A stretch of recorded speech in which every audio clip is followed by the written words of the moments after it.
Good morning student. आज हम देखेंगे अपने इंटरनेशनल ऑर्गेनाइजेशन का सेकेंड पार्ट, जिसमें हमने बात की थी कुछ उसका फंडामेंटल हमने देखा था यूएनओ का। क्या है इसमें हमें इंटरनेशनल ऑर्गेनाइजेशन के विषय में देखना है, जो हमारी क्या है कि इंटरनेशनल बॉडी है। जैसे कि मैंने बताया था उसका इस फाउंडेशन क्यों रखा गया था, और इंडिया क्या था उस समय यूएनओ का फाउंडेशन का मेंबर था। जब ये इसकी स्थापना की गई थी 1945 में, इंडिया तब से उसका पार्ट है कह सकते हैं कि व्हाट इज़ ए। तो इसमें हमारा जो पहला टॉपिक स्टार्ट होता है आपका सेकंड लेक्चर में, उसका नाम क्या है, वीटो पावर।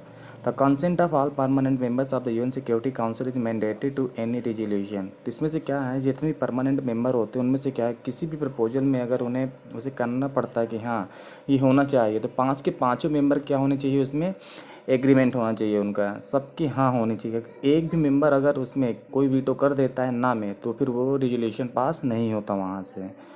कोई भी अगर एक भी अगर नेगेशन वो वोट पड़ता है, जो हमारा सेकंड इसमें से दिया गया है।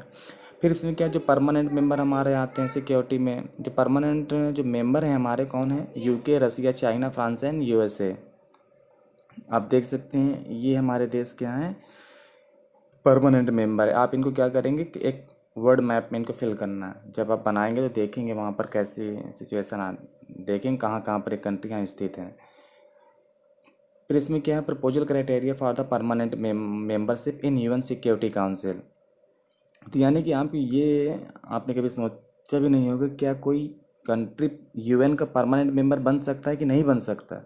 तो क्वेश्चन क्या है, हाँ बन सकता है। बहुत से क्राइटेरिया होते हैं इसके लिए, वो क्या किया जा सकते हैं, उनको परमानेंट मेंबर बनाया जा सकता है। लेकिन कौन कौन से क्राइटेरिया आकर के देखते हैं।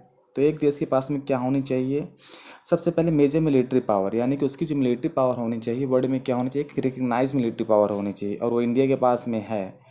मेजर इकोनॉमिक पावर, अगर देखा जाए तो इंडिया भी क्या है, लगातार एक इकोनॉमिक में अच्छा, यानी कह सकते हैं डेवलप कंट्री बनता जा रहा है इकोनॉमिक के मामले में। Substantial contribution to the UN budget, हाँ इस जो हमारा थर्ड पॉइंट आता है substantial contribution to the UN budget, हाँ इसमें भारत क्या कर सकता है, मात खा सकता है। क्योंकि भारत कितना परसेंट मात्र इसमें डोनेट करता है, 1% ही इसमें सिर्फ क्या करता है, भारत डोनेट करता है।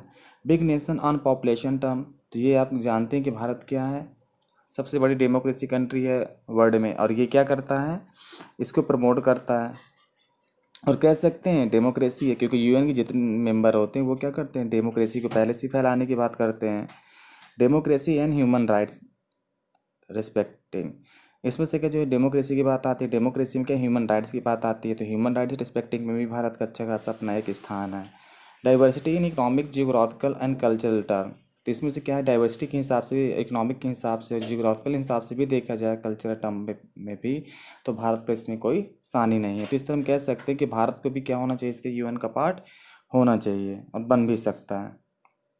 लेकिन अब देखिए कि क्यों नहीं हो सकता, ये तो हमने देखा कि यहाँ हो सकता है, लेकिन अब क्यों नहीं हो सकता यूएन का पार्ट। अगर ये भी हम देखें तो आप देखेंगे कि पार्ट क्यों नहीं हो सकता भारत। तो भारत ने कुछ ट्रीटियाँ साइन कर रखी हैं। कौन कौन सी ट्रीटी हैं, एक एनपीटी, क्या है, एनपीटी ट्रीटी।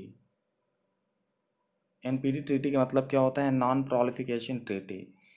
इसमें से क्या था कि कोई भी परमाणु, यानी कितने भी देश होंगे, वो जो भी अगर इसका न्यू मेंबर बनना चाहता है वो क्या नहीं रख सकता, पर अपने पास में परमाणु बम नहीं रख सकता। इसका मेंबर बनने के पहले उसको क्या करना पड़ेगा, अपने पर जितनी भी न्यूक्लियर पावर होंगे उनको क्या करना पड़ेगा, इनको हटाना पड़ेगा। फिर सीटीबीटी की बात आती है, भारत किसका सदस्य, सीटीबीटी का सदस्य भी नहीं है। सीटीबीटी क्या होता है, सीटीबीटी, सीटीबीटी क्या होता है, ये कंप्रहेंसिव न्यूक्लियर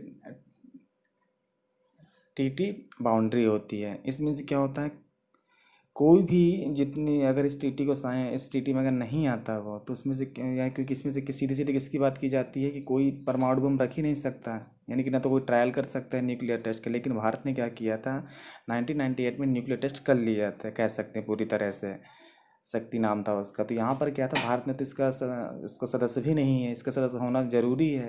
भारत तो यहाँ पर भी मात खाता, सीटीपीटी का सदस्य भी नहीं है जो उसकी रिजोल्यूशन में है। और रीजन क्या है कि भारत जो डोनेट करता सिर्फ 1% ही डोनेट करता है। एक ये है। और एक अगर देखा जाए तो जम्मू कश्मीर का मुद्दा भी है।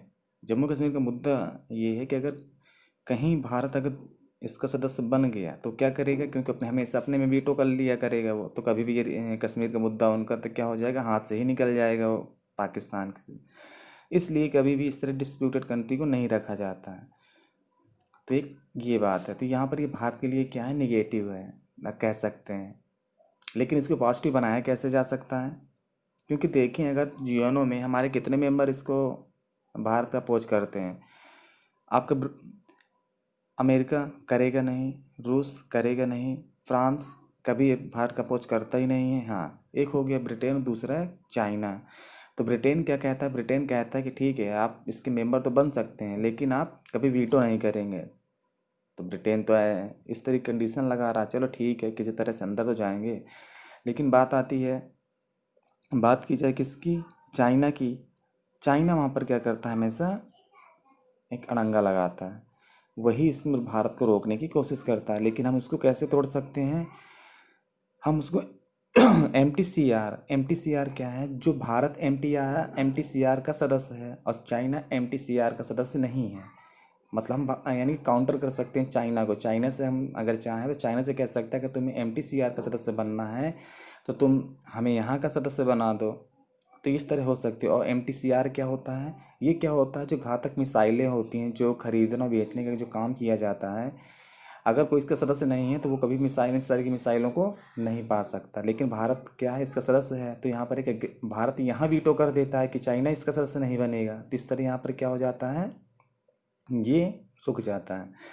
लेकिन जो इसके मेंबरशिप बनने की जो परमानेंट मेंबर में आने के चांस हैं, तो कौन हो, G4 कंट्रियाँ कह सकते हैं। G4 कंट्रियाँ कौन सी हो गई, जैसे हमारी भारत हो गया, जापान हो गया, साउथ अफ्रीका हो गया और ब्राज़ील हो गया। ये कंट्रियाँ भी क्या है, इसके दौड़ पर हैं, यानी कि यूएन के परमानेंट मेंबर बनने के। लेकिन अगर एक्चुअली देखा जाए तो इसमें से जो सबसे आगे है वो भारत ही है। अब हम इसके कोई ऑर्गेनाइजेशन देखेंगे यूएनओ के, और इसके बाद हम देखेंगे इसकी कुछ जो मेन मेन ऑर्गेनाइजेशन एजेंसीज हैं, इनके जो जो काम करती हैं उनको देखेंगे हम। मिलते हैं नेक्स्ट लेक्चर में।